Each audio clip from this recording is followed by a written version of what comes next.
Good afternoon, everyone. And firstly, I'd like to thank British Skydiving and all of you for inviting me to speak to you and for talking for the next 45 minutes in what I hope is a nice follow-on from Anthony's presentation that we had just now. What I want to focus on, and there will be time for questions at the end, is the link between the next stage of high-altitude skydiving, stratospheric skydiving, and the space program. I'm speaking from two perspectives. One is as a member of British Skydiving, of course, and a skydiver. But the other one is my academic and my full-time role. So I'm working for UK Space Agency at the moment. I've been involved in space stuff for more than 30 years. And I've also got an academic role at the University of Leicester in the School of Physics and Astronomy. But to set the scene, I want to start by taking us back in time 65 years to New Mexico, Tularosa, to August the 16th, 1960. Because it was on this date that US Air Force Captain Joseph Kittinger, on his 33rd jump, ascended to the very edge of the atmosphere and set a record that stood for more than 50 years. Now, when he did this, it was at the dawn of the space age. He was festooned with nearly 80 kilograms of life support gear and also experimental data recording gear. What you're seeing here is the footage taken from the gondola when it peaked out at 102,800 feet, and then, before anybody had ever been into space, he waited for 11 minutes and then he jumped. Now, the footage you're seeing here, it's incredibly low resolution, but it was state-of-the-art at the time. When he was falling at 90,000 feet, he hit a velocity of more than 600 miles an hour. And when he landed, and again, this was several months before Yuri Gagarin completed the first orbit around the Earth, he was a worldwide celebrity. You can see the cover of Life magazine. Now, I think many of you know Joe Kittinger's story. But what were the drivers behind this? Why was there such a focus on his project, Project Excelsior? Now, we might want to think that it was the idealism of setting records in the FAI. The reality was very, very different, because we need to remember that in the 1950s, at the height of the Cold War, we were living in the era of mutually assured destruction. We had the Soviet Union and we had the United States. Larger and larger weapon systems, hundreds of kilotons, megaton scale warheads. And well before Sputnik was launched in 1957, it was clear from the US perspective that we needed to know what was going on behind the Iron Curtain. And the best way to do that was to develop high-altitude surveillance aircraft like the U-2 that you can see here, festooned with photographic reconnaissance gear and flying at an altitude of 75,000 feet. And here you can see, much more recently, the sorts of resolution and detail that we can get when we've got a platform that high in the atmosphere. The purpose of Project Excelsior, which Kittinger was a part of, was to try to see what were the challenges for human survival in this high-altitude bailout environment if you were going to get shot down. Because even then it was realized that there were on the drawing board aircraft, crewed platforms that would be going even higher still. So that was the driver behind Project Excelsior. But if we want to understand the challenges of human survival, we need to take a closer look at something that we all take for granted, which is the Earth's atmosphere. Now, in my mind, when we're standing on the surface of the Earth, we are living at the bottom of what I think of as an ocean of atmosphere that extends for hundreds of kilometers above our heads. Now, I think all of us are used to the sort of meteorological parameters that we get. I've got the atmospheric pressure in millibars, or if you're a physicist, I've got it in kilopascals. What does that mean? You'll see that throughout this lecture, I've got it focused in two ways. I've got the physicist's way, which I absolutely love, which is festooned with equations, but I'm a realist. I realize that most people, as soon as they see equations, they say, look, switch off, stop. So I'm going to try to do a sort of two-track approach here. If I'm looking at that figure of what the atmospheric pressure is like at sea level, what that effectively means is that on every square meter of Earth's surface, I've got a column of atmosphere that is stretching up for hundreds of kilometers. And it's the weight of that column of atmosphere that causes the phenomena that we think of as the atmospheric pressure that we experience. And on the surface of the Earth, what that number translates at, that 1,013.25 millibars, is that on every square metre, the weight of that column of atmosphere is 10 tonnes. And those gas molecules moving at incredibly high velocities, they're exerting that pressure in all directions. Now, when I think about it, if I was to integrate all of my skin surface area, I get about 1 metre squared. So what that means is, on every single one of us, there is 10 tonnes of force pushing inwards. And the only reason that we're not squashed completely by this is that we're internally pressurised outwards. So that's the first thing we need to remember. Now, secondly, when I look at this column of atmosphere, it's clear the higher I go, the less material above me. And that's why the atmospheric pressure gets less with altitude. Now, I've got two variations of the fundamental equations that govern how the pressure changes in atmosphere. It depends on gravity, it depends on the temperature, it depends on your atmospheric composition. But what all that boils down to is this graph. Down at the surface of the Earth, we've got this incredibly high pressure, which drops off in the form of that exponential curve that you can see there. And the first thing we need to think about is what are the consequences of a lower atmospheric pressure on an unprotected human being. And to illustrate it, I've got two simple demonstrations and a couple of film clips to go with. And the first thing I want to do is to introduce my atmospheric pressure chamber simulator, which is just a glass syringe, and I want to introduce my test subject, which is a marshmallow. Because a marshmallow is a little bit like us. It is full of gases inside that are pushing outwards. So this is our test subject, our volunteer, so to speak.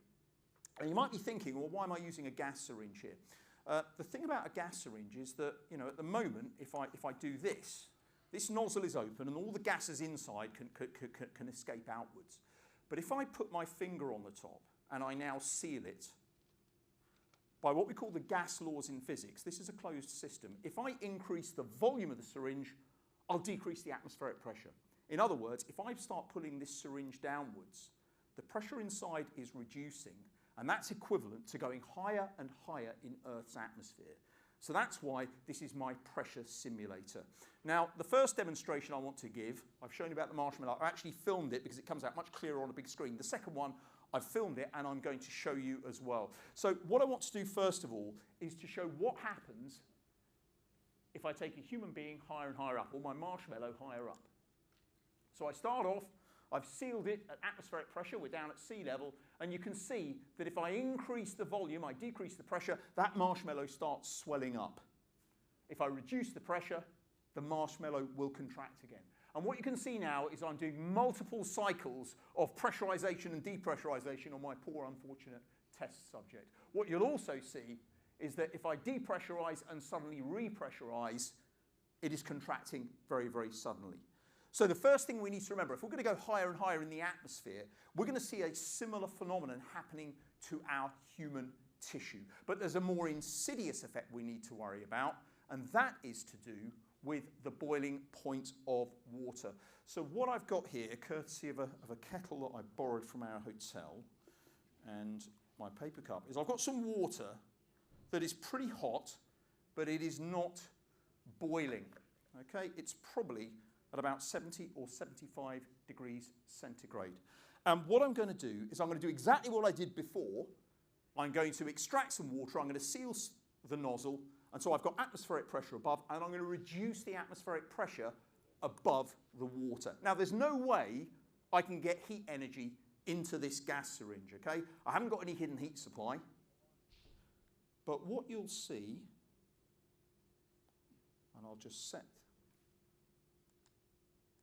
the video off as well, is that when I seal my nozzle and I start pulling down, you will see, and I'm hoping you can see it at the front quite clearly, you'll start to see that it is bubbling away quite merrily.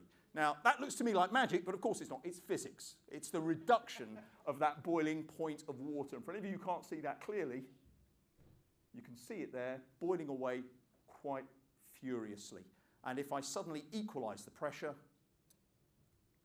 that boiling will stop. So what's going on there, and what's that got to do with human survival in a high altitude environment? Well, first of all, what you're seeing there is a consequence of the fact that the boiling point of water depends on the atmospheric pressure. You're also seeing gases that were dissolved in the water coming out of solution. So we've got two effects there, but the end result is going to be the same. If I start removing all of the gas molecules zooming around above a body of water, it becomes easier for those water molecules to escape, and that is what you are seeing. So why is this so worrying? Well, from an aeromedical point of view, the consequences can be really, really extreme. Down at sea level, with Earth's atmospheric pressure, water boils at 100 degrees centigrade. That's what we're showing on this graph here. But if I go higher and higher in the atmosphere, I have less atmospheric pressure, boiling point of water gets less. Summit of Mount Everest, 29,030 feet or whatever it is, water boils at about 70 degrees centigrade. But the higher we go, that pressure of the atmosphere is going to reduce even more. And if I look at this graph here, and I start looking at the pressure of the atmosphere, if I get to an altitude of about 63,000 feet, where the pressure is about 6% of sea level, the boiling point of water is not 100 centigrade, it's not 70 degrees centigrade, it's 37 degrees centigrade. And I think when we consider the major constituents of the human body, you can start to see the consequences of that. Now, there's a little bit of myth busting that we're going to do about exposure to those low pressures, but the basic summary is that if you are exposed to the atmospheric pressure that we find at 60,000 feet, you need a pressure suit assembly if you are to stay alive and functioning. In terms of what the public often thinks, and I understand why, there's this idea that the human body will explode because of exposure to low pressure and the blood's going to boil in your arteries and veins. Turns out, especially your arteries, you know, they're quite strong, they're quite good at resisting those sorts of pressure chambers, and human tissue itself is quite elastic. But what we have seen in pressure chamber accidents and a couple of skydiving ventures that I'm going to talk about is that the consequences that I list as the facts are there, they are present, and they are all-encompassing if you're going to be exposed to those levels. One of the things that we've seen from accidental exposures of human beings in pressure chamber accidents testing spacesuits is that the alveoli inside the lungs, if you suddenly get gas trying to rush out to equalize, they can get completely shredded, which means that you can't have the gas exchange that's keeping us alive. In 1982, in a pressure chamber accident at Brooks Air Force Base in the US, the explosive outgassing blew out one of the test subjects. I mean, it was an inadvertent test, one of their front teeth. And so you can start to see the implications of catastrophic decompression. And to really bring home what we've seen in the world of skydiving, I want to look at two particular instances. Now, when Joe Kittinger jumped, he wasn't interested in an FAI record. Okay? He was doing this as part of a US Air Force test project. But of course, even though, for various reasons that I'll talk about later, and the use of a drogue parachute, Kittinger's record wasn't ratified by the FAI. As far as the world was concerned, you know, he had set a milestone. Now, in the Soviet Union, there was an obsession with getting FAI records. And so there was a project in 1962, 2 years after Project Excelsior, where the Soviet Union was going to claim the high altitude drogueless freefall record and set it for good. And here we can see what was called the stratostat. This was a stratostat. It was a sphere that was taken up by a helium balloon to more than 80,000 feet with 2 occupants. Those occupants were Evgeny Andreev and Pyotr Dolgov. So in November 1962, this stratostat Volga ascends over Odessa. At 82,750 feet, Evgeny Andreev is literally ejected out of the capsule. He was using an ejection system that was going to be used in future iterations in the Soviet space program, in the Vostok spacecraft. And when he was ejected, he immediately went into free fall. He free falled for about 3.5 minutes, deployed his parachute at about 4,000 feet, and in doing so, without a drogue, he set the FAI record that stood for half a century, even though it was 20,000 feet lower than where Kittinger had jumped from. Pyotr Dolgov, though, stayed on board. And he stayed on board until his balloon altitude was 10,000 feet further up, 93,100 feet. And what his tasking was to do was to not get ejected, but to manually go out of the capsule, immediately deploy his canopy. It was their testing of early, extreme stratospheric, high altitude, high opening. And that is what he did. The challenge was, in doing so, he caught a protruding bolt on the side of the hatch. There was a crack that was about half a centimetre inside, and his suit began decompressing. Now, he was aware of this. He was under canopy. His canopy took probably about 30 seconds to deploy. From the post-mortem results, you could see that he had extracted his knife. He was trying to cut away the risers to get back into free fall. But even though this wasn't an explosive decompression, that rapid decompression meant that he was in a coma, and by the time his body reached the ground, he was dead. So you can start to see those challenges we have for exposure to that low-pressure environment. And we saw a similar challenge 4 years later. Now, Andreev and Dolgov were both part of the Soviet airborne forces. But then we have the story of Nick Piantanida. Nick Piantanida was very, very different. He was a pet shop animal dealer who got into skydiving, did about 400 jumps, and then decided that he wanted to claim the FAI record back from the Soviet Union for the United States. And I've got to be honest, for a guy who had no professional background here, he managed to get a tremendous amount of coverage and resourcing and sheer grit and resolve. So he managed to contact the David Clark company that were building high-altitude pressure suits, and he did a series of attempts to jump from higher and higher altitudes. This is the one that really sort of breaks my heart, so to speak. Because in February of 1966, in literally this sort of styrofoam box that you can see, there was not much more to it than that, he managed to get up to an altitude of 123,000 feet. He was ready to go. He looked down on the Earth. You can see the camera view.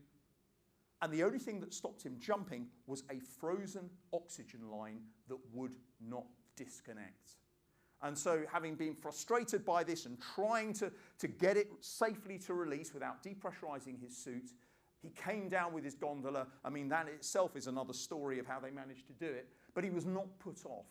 On his final attempt, he was ascending in the stratosphere, and at 57,000 feet, for some reason that we still don't know why, he opened his oxygen visor. Exposed to that low-pressure environment, the emergency recovery system meant that his body was brought down in the gondola of the balloon. He was alive, but he was in a coma, and he was in a coma for 4 months until he passed away in the latter half of 1966. So what we've seen in these attempts to break Kittinger's record very, very clearly are those physiological challenges that we have to face. Now, we often talk about these stratospheric skydiving records, but I do want to, at this stage, highlight what I think is the longest standing altitude record that's ever been set and is still current. And this was in October 1977, over Odessa again in the Soviet Union. And this was a project where over a 3-day period, using an IL-76, this was like the Soviet Union's version of a C-141 Starlifter, pushing it right to the limits of its altitude, there were a number of women's altitude records that still stand. On the left, you see Nina Pronoshkina, and on the right, you can see Elvira Fomicheva. They were part of the Soviet national skydiving team, and they were military personnel. You can see here they are wearing the inside layers of a high-altitude pressure suit system. And what happened in the 3 days of jumps from the IL-76 is that a women's altitude record for 10-way was set from 46,000 feet, wearing full pressure suit systems. Nina Promoshkina then did a solo night jump from 49,000 feet. It was regarded as so risky that the FAI listed it for 6 years and then took it out of their listings because they did not want anybody to repeat it. And then Elvira Fomicheva pushed the limit right to the boundary of what an IL-76 could do, jumped from 51,700 feet and set a record for women's altitude that is still standing. But as I've said, if you want to do this type of venture, you need a full pressure suit system. And I think the closest that we ever got to Kittinger's record being broken in the 1990s was thanks to this guy. And I know that some people in the audience may recognize him, they may well know him. This is Charles Bruce, Nish Bruce, a former 22 SAS jumper, who left the military in, I think, about 1990 and managed to get Joe Kittinger and a number of other financial organizations, including the Guinness Foundation, to fund his attempt to break Kittinger's record. He managed to get Joe Kittinger on board, and because the Soviet Union had fallen apart, there was an opportunity in the new Russia to go to Zvezda, which is their main spacesuit manufacturer, and try to find the high-altitude pressure suit system that will be the very best for this record attempt. Now, it's a long story how I managed to get hold of this. I don't have time because we are running a little bit behind, but happily over a few beers, I'll explain to you how I did. I managed to get hold of the exact same model of the suit system that's being trialled here.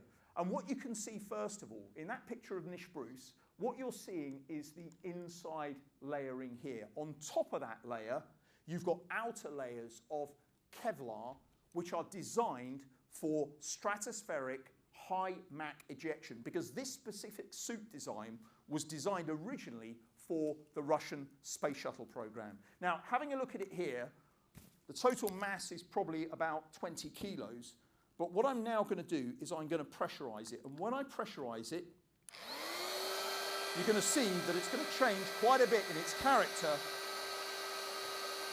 but also in the level of maneuverability that you have.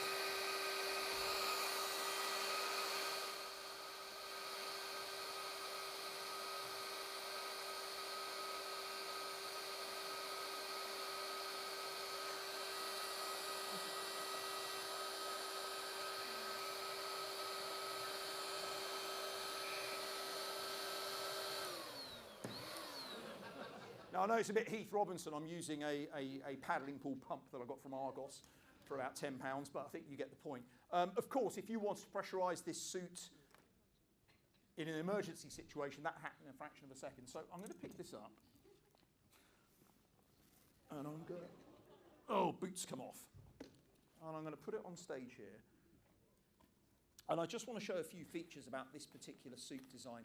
I've pressurised it here to about 2/3 of its operating pressure. But the first thing you can see, of course, is it's almost as if there's a mannequin inside. This will keep you alive in a high-altitude environment. As I say, it was built for the Russian space shuttle, for the Buran program, in case you had to eject between 80 and 100,000 feet. But the point you can see here, this particular model has got integrated parachute risers here. It's got connectors if you are connected inside the space shuttle and to the oxygen bailout bottles that Anthony Eve was talking about. The point about this suit is it might well keep you alive, but you can already see how it's changed in character. There is an incredibly limited range of motion that you have in suits like this. And so for any stratospheric skydiving endeavour, you've got to remember that you are going to be fighting against the system, especially when we start to think about how we can stabilise ourselves, be it a hard arch or any other motion that we give. You are going to be fighting against the pressurisation of the suit. And there you can see in the middle the basic classic design, which was for the Buran program, the space shuttle, and also the M55 program, and the actual design that was going to be given to Nish Bruce for his stratospheric skydive program there. So if we then wind forwards, I can remember in the 2000s sort of hearing about other projects and really thinking to myself, Kittinger's record's never going to be broken. But then, of course, along came Red Bull. Now, I was fortunate enough in the final year of the project to get involved with the program. And I suppose what I want to illustrate is not just the fact that it was a giant step for marketing, but I want to talk about some of the scientific lessons that were learned from the project. So these are the overall stated goals of the program. A couple of things I want to point out here. You can see here that reference to free fall. We've got the official record set without a drogue, and we've got Kittinger's one. And then going a little bit lower, you can see crewed balloon flights. And what you can see there are two altitudes. The altitude on the left was the official record set in 1961 by the US Navy. And then, of course, we've got Nick Biantonida's record, which he set inadvertently when he couldn't get himself free to do his stratospheric jump. So this is what Red Bull Stratos was trying to achieve. And what I've got here is a summary of the overall kit that he was wearing. Now, the David Clark pressure suit, which effectively is the one that U-2 pilots and SR-71 pilots used to wear, is functionally almost identical to this suit. Of course, there's a few differences in terms of the helmet design, but effectively, this is the suit that you are wearing if you are doing a project like this. There was an interesting modification that AirTech did to their Cypress so that it could function because, of course, Felix Baumgartner was going to be going in a capsule up to 120, 125,000 feet. The other point that was key was about human survivability. The goal was to try to break the record for drogue-free freefall.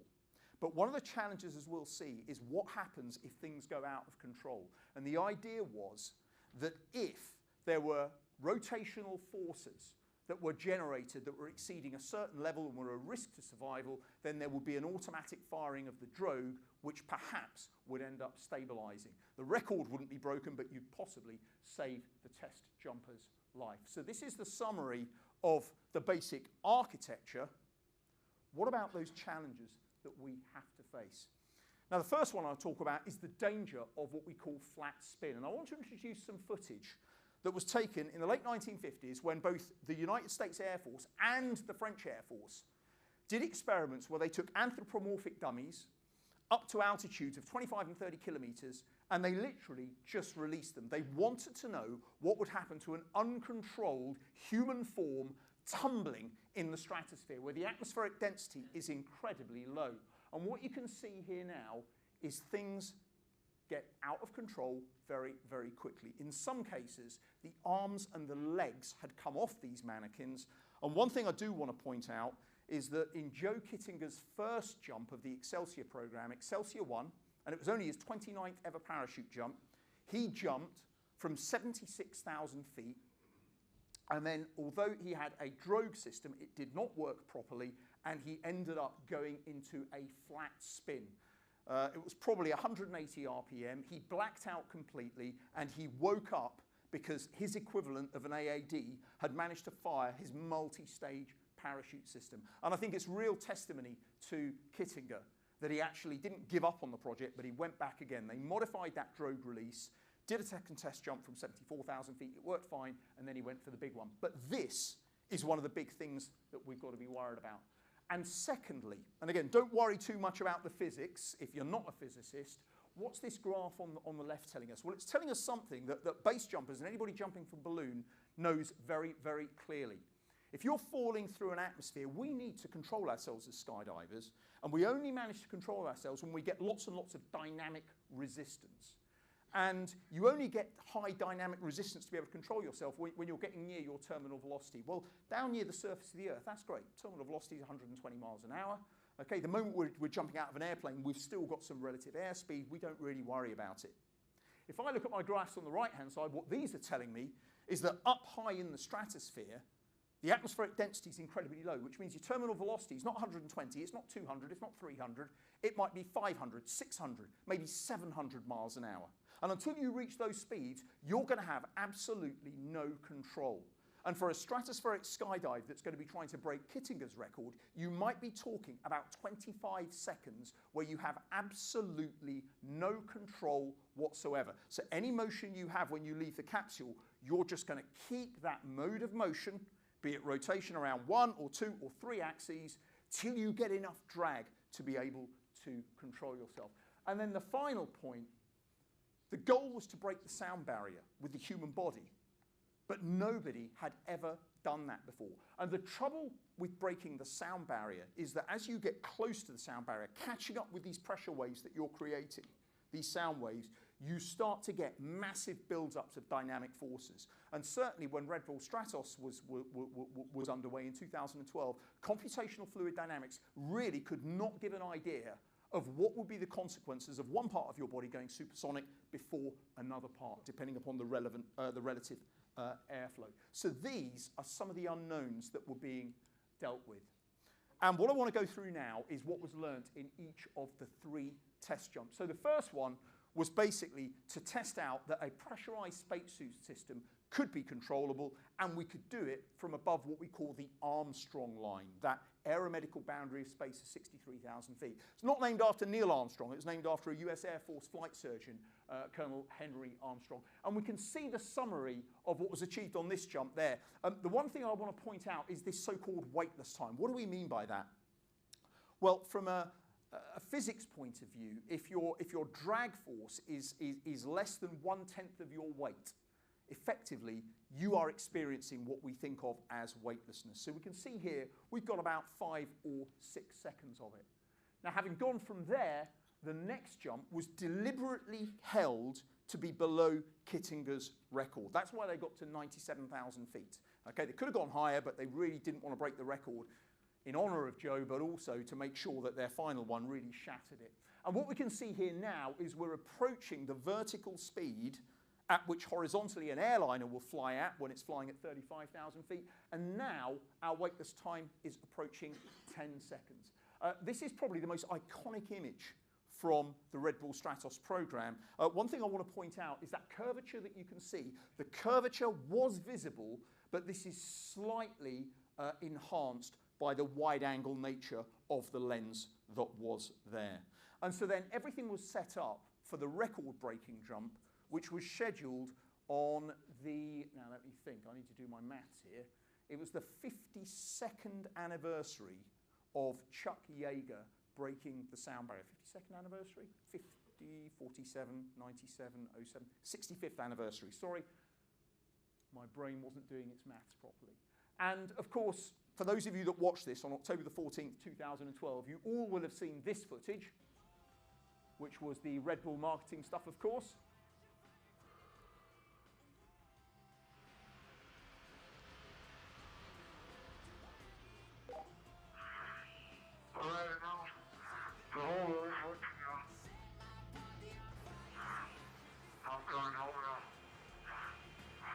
The jump was for 127,900 feet. Falling away and accelerating with no air resistance. You might remember that footage of him spinning, but they sort of glossed over it at the time. I say they, I mean I had a live link to what was going on, and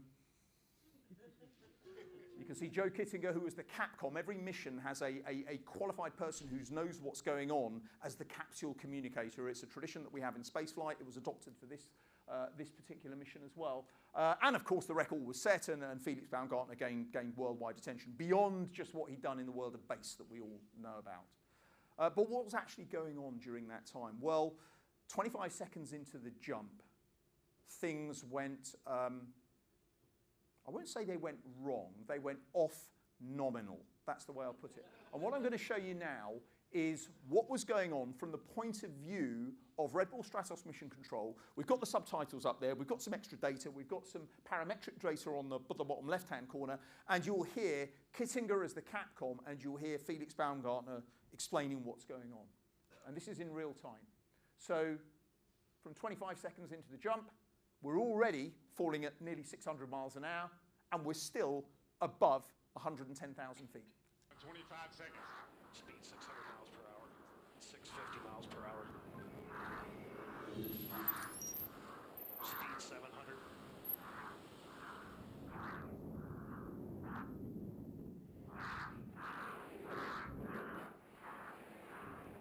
And you can see from the sunlight reflecting from his helmet You calling me? that he is now in a supersonic flat spin on his back, completely out of control.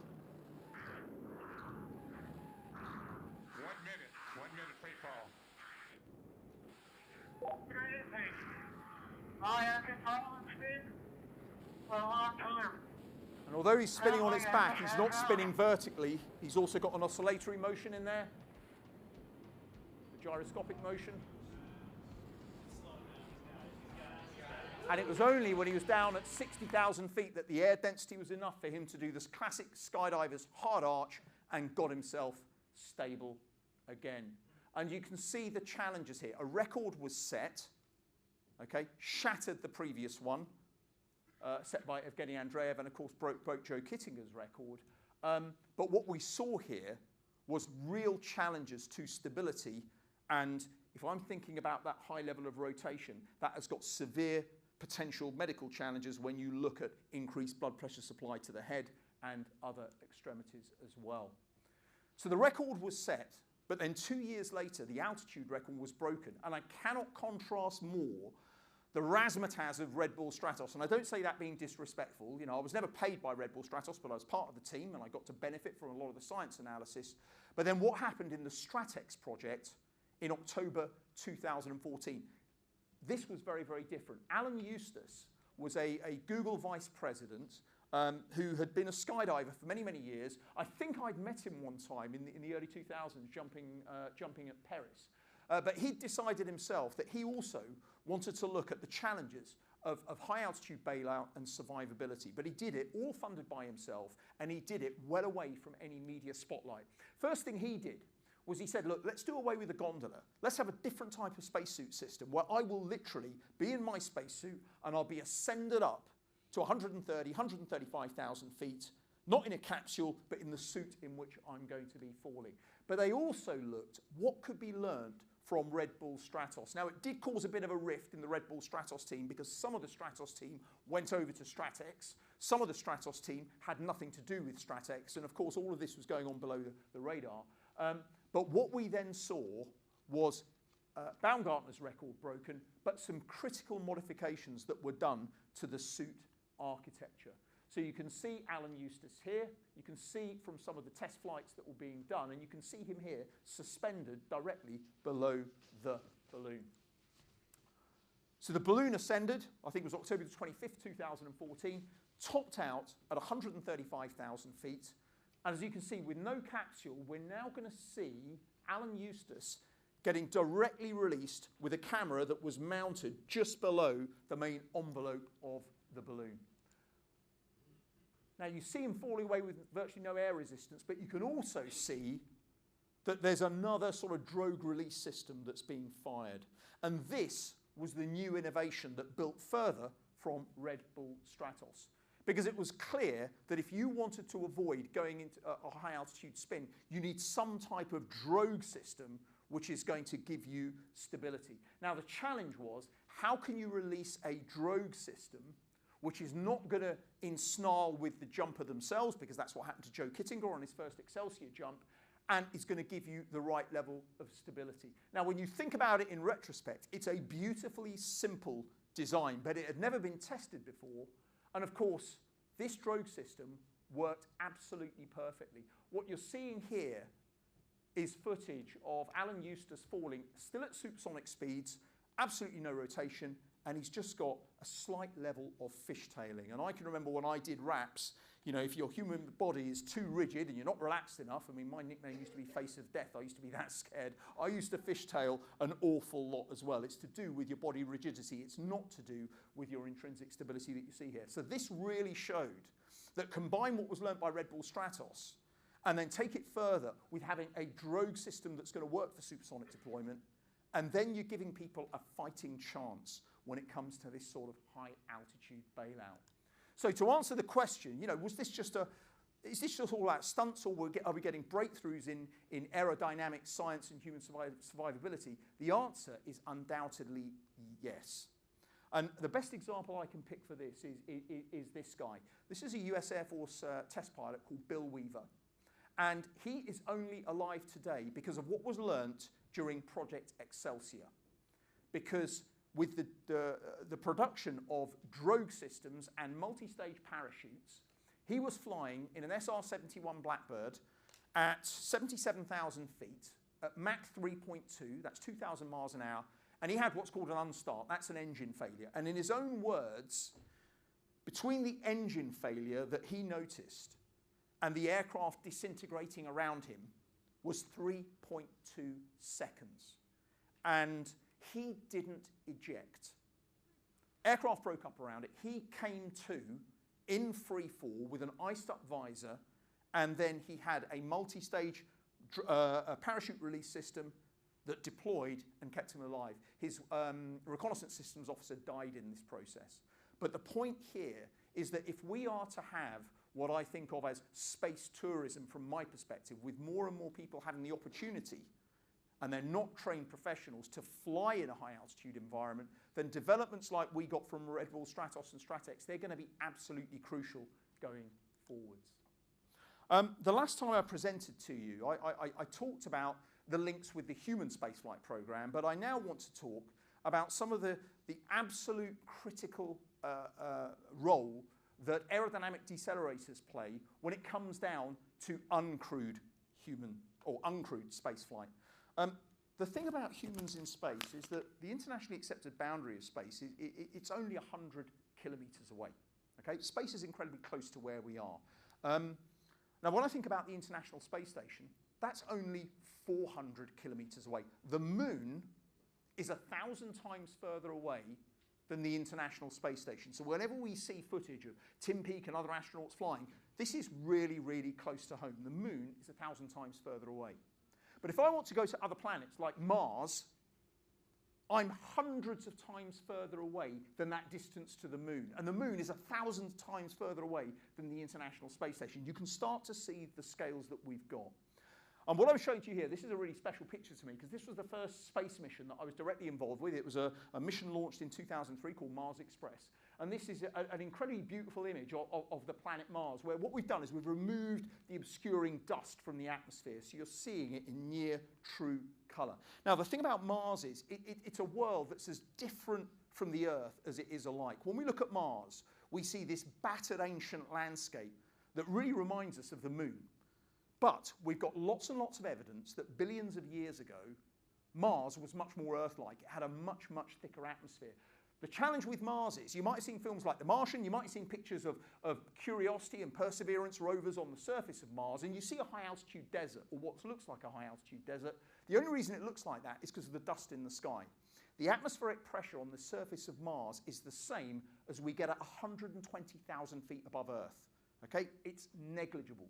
So if we want to land a robotic system on the surface of Mars, we can't ignore the atmosphere, but we can't rely on the atmosphere to slow us down completely. So how do we test our parachute systems that are absolutely crucial? We use what are called sounding rockets, and this is the footage from the test of the Mars 2020 rover's initial parachute testing. So with a parachute assembly that was co-designed by GQ Irvine and Vorticity from the UK. We had the test apparatus flown up to a speed of about Mach 3 and flown up to an altitude of 150,000 feet above the Earth, because those are the atmospheric conditions we find when this would be deployed in the Martian atmosphere. You can see the rocket body falling away there. And then what you'll see here is the parachute deployment.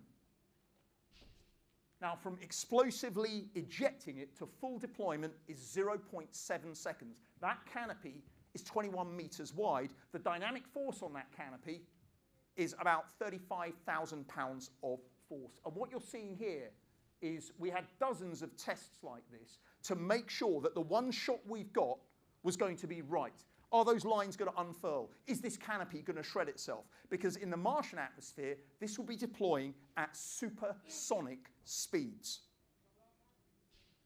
Now, from a bunch of tests that were done, we got a canopy design that we thought was going to work. So what actually happened in 2021 when Mars Science Laboratory Perseverance entered the Martian atmosphere in the beginning of what we call this 7 minutes of terror deceleration? Remember, it's so far away from Earth, radio signals take minutes to get here. There is no way you can directly control anything or initiate any abort. And because the amount of mass you have on a spacecraft is absolutely critical, you have no backup parachute system.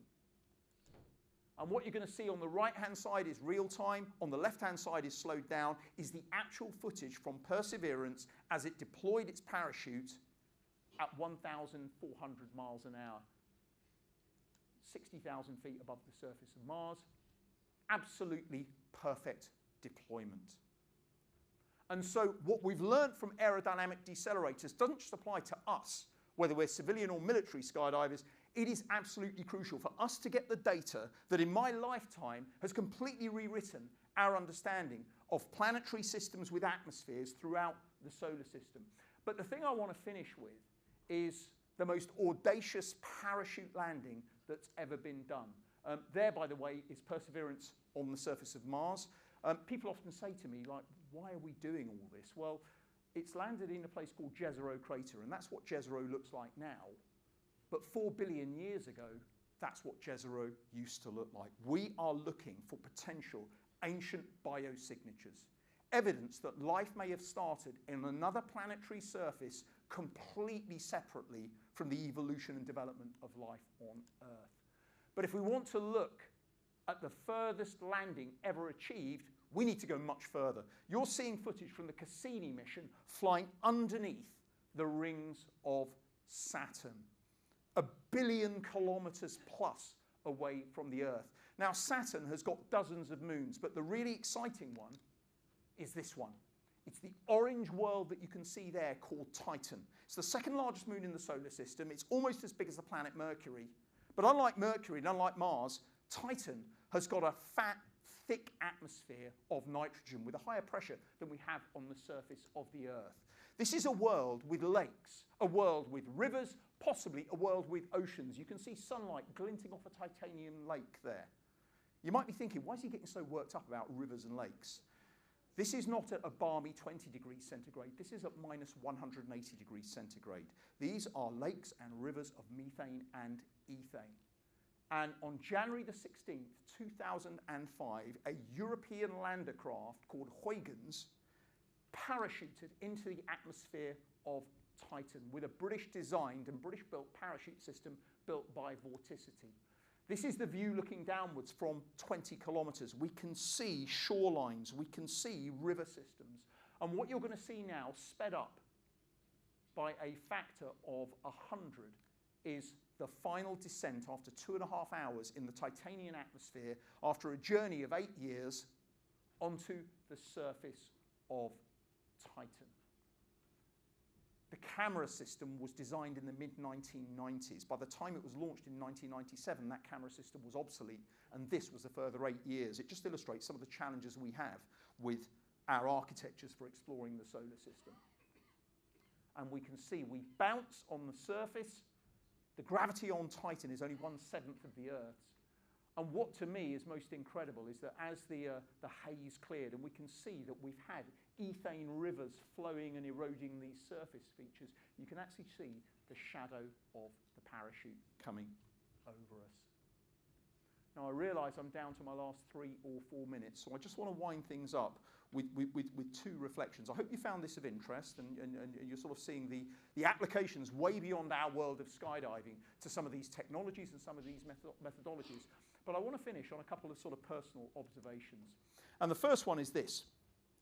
You know, Joe Kittinger's jump, that's what inspired me as much as the Apollo project when I was a kid. I was born in '68, and I grew up listening to the stories of Kittinger, and of course I grew up with the tail end of Project Apollo. But the trouble was that the camera technology at the time, it didn't do it justice. So when we look at this image from 1960, and we look at this image from that second test jump, you know, we have no idea really until Red Bull Stratos of what Joe Kittinger actually experienced.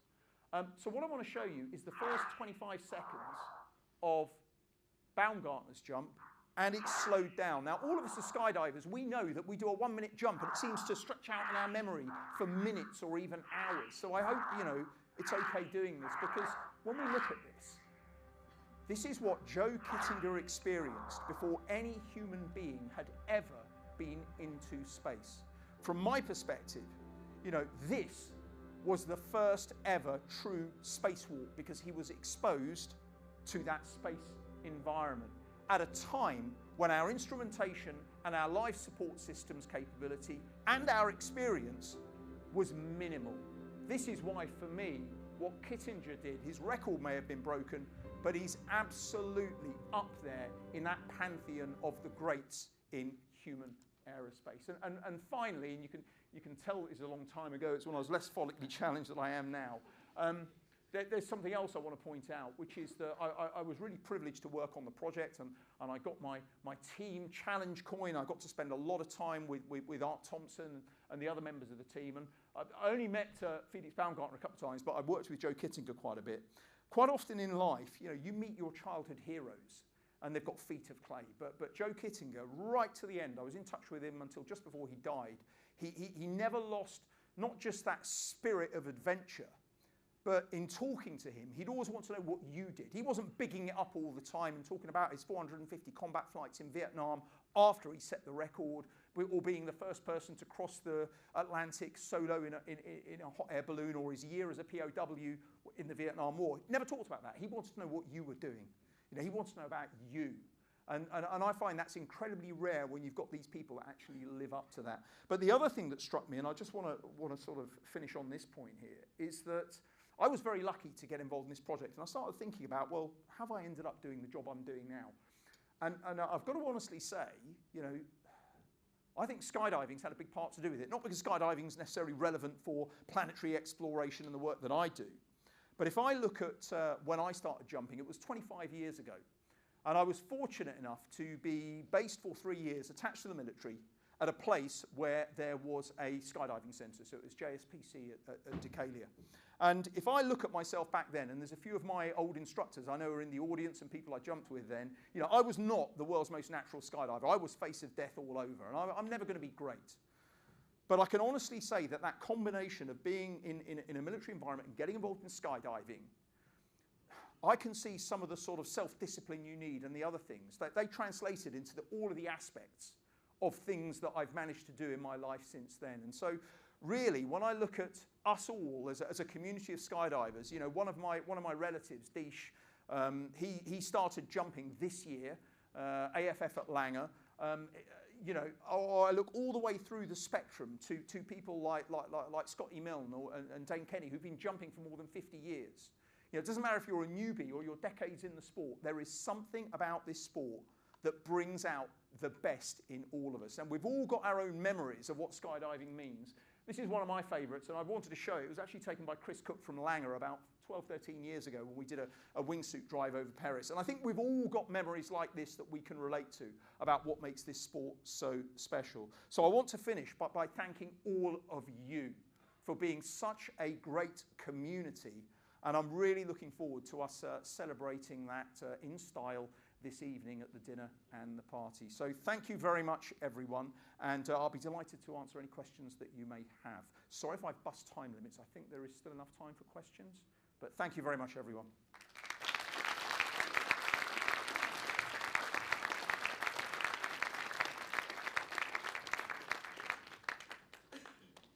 Do we have any questions? I'm getting a bit blinded by the light, so I'm not quite... Hi, I was just wondering whether it is Kissinger's record for actual free fall minutes and seconds. I don't think, did Felix actually break that, or does he still hold that? I think that was one of the records that didn't get broken. Yeah, so Kittinger's was 4 minutes 55 with Drogue, and Baumgartner's was 4 minutes 36. And Alan's didn't beat it either? And Alan Eustace had the highest, I'm just thinking about how the FAI rates it. So Alan Eustace's record is the highest velocity with Drogue, and it was 822 miles per hour. It's about 10, 15 miles per hour less than Felix Baumgartner's. They almost retrospectively put in that categorisation of speed with Drogue to get around that whole issue of why they didn't recognise it in 1960. Yeah. So even though he did it in the 1960s, he still holds the time in freefall.